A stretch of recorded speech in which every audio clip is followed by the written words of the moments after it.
kilabii kubbaa miilaa magaalaa Adaamaa umurii 20 gadii sadarkaa lammaffaan xumureef simannaan taasifame.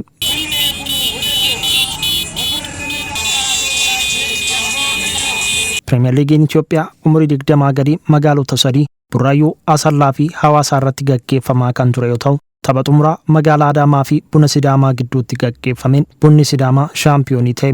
Magaalaan Adaamaa immoo sadarkaa lammaffaan xumuruun meedaaliyaa meetii badhaafamaniiru. Kanuma sababeeffachuunis magaalaa Adaamaatti wayita deebi'an simannaan taasifameefii jira. Itti gaafatamaan waajjira dargaggoo fi ispoortii magaalaa Adaamaa obbo Murgeetaa Qabatoo kilabichi taphoota hedduu taasifaman irratti ga'umsa olaanaa mul'iseen sadarkaa kanaaf dhaqqabuu dubbataniiru. Dhimma tokko hidhannoo hojii wal qabatee jiru bunnee fi qofa kan hojjechiifnu jechuudha.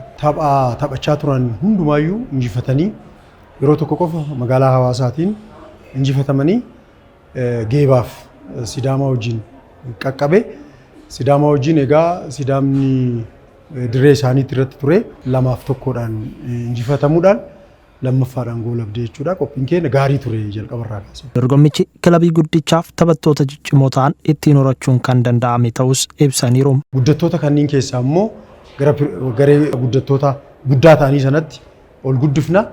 Adaamaan akka waliigalaatitti gumaachi guddattoota cimsitee hojjechuudhaan Premier League biyyaa keessatti taphachaatiin hin jirtu gahee olaanaa qaba jechuudha. Fakkeenya kaasuudhaaf guutuu garee Premier League 19 yeroo ammaa kana Premier League biyyaalessaa irratti dorgomaa jiran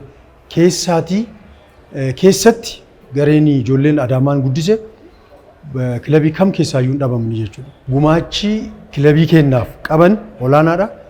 Kennarra darbanii immoo biyyaaf qabanis inni taphatu guddaadha jechuudha.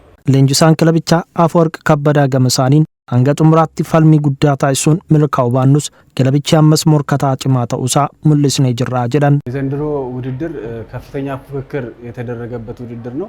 ወልዶርጎሚን በረከና ከወል ሞርኪን ጭማን irratti taasifameedha. Nutis qophii irraa eegallee haala gaarii irra turre. Tokkoffaa taanee xumuruufis cimnee hojjechaa turre. Isa milkeessuuf xumuraaf geenye hanga daqiiqaadhumaatti falmachuun 2-1 injifatamne waancaan kan Sidaamaa ta'ee jira. Kun ammoo kubbaa miilaa waan ta'eef wantoonni hedduun mudachuu danda'u. Fuula duraaf cimnee hojjechuutu nurraa eegama. Akka kilabichaa fi dhuunfaatti milkaa'uuf caalmaatti cimnee ni hojjenna kan jedhan ammoo taphattoota keessaa kanneen dubbifnedha. Kilaboota baay'eetu nu bira hafe. Nu akka dorgommichaatti toornaamentii isa xumuraa kanarratti kan hirmaanne kilaboota gara 18 wayi nu biraa kufaniitu. Kanaaf dorgommichi haalota duraan jiran irra ulfaataa ture. Qabxii gaarii galmeessisni jedhee yaada. Kilaba amma irratti taphachaa jiru kan irratti ol guddadhee kilaba kiyya tajaajiluun barbaada. Sana irra darbee biyya kootiif tajaajila kennuun barbaada. Kanadha yeroo irraa ni qabu. Bulchiinsi magaalichaatis wanti narraa eegu ni jiru akka taphataatitti waan narraa eegamu san nan godha jedhee yaada. Dorgommichi salphaa miti. Chaalenjiiwwan hedduu keessa dabarreetu as geenye.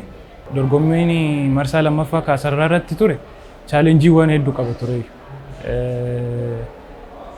Tapha isa jalqabaati irratti qabxiiwwan hedduu gataatu turre keessattuu tapha isa jalqabaa tapha 3-4 kan qixa baatu turre saniin booda rakkoowwan hanqina qabnu san furreetoo qabxii argachaa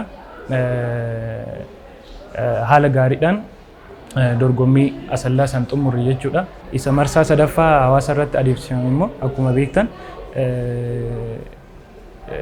lammaffaadhaan xumuruudhaan fuulduratti ani kan yaadu kilaba koo amma keessa jiru kana kara tiimii guddichaatti ol guddadhee ta'een kilaba kiyya fayyadee saniin booda kilaba garee biyyaalessaatiif illee taphachuun barbaada.